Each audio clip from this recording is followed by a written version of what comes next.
Mana sizlarga noxush xabar. 5-yanvardan boshlab Sahroda turgan davlat raqamini olish uchun 3.502.000 so'm to'lov amalga oshirasiz. Azxon aka, Gaida mashina nimaga ko'payib ketdi? Probka bo'lyapti. Prosto nomer berilyaptimi o'zi?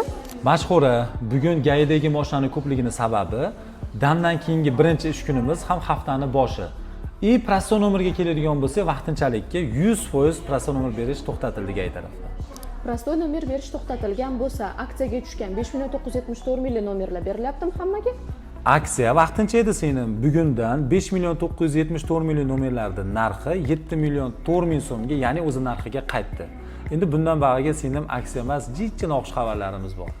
Noxush xabarlarimiz shundan iboratki, bugun 5-yanvardan boshlab Sahroda turgan davlat raqamini olish uchun jismoniy shaxslar 3.502.000 so'm, yuridik shaxslar uchun esa 5.150.000 so'm to'lov amalga oshirib mashinaga qadashlari mumkin. Ha, aytgancha, hozir ko'p savollar bo'lyapti, ham telefonlarimizda, ham ofisga ham kirib so'rashyapti. Prosto nomer berish to'xtatilibdi. Nima qilib, qanaqa qilib olsak bo'ladi?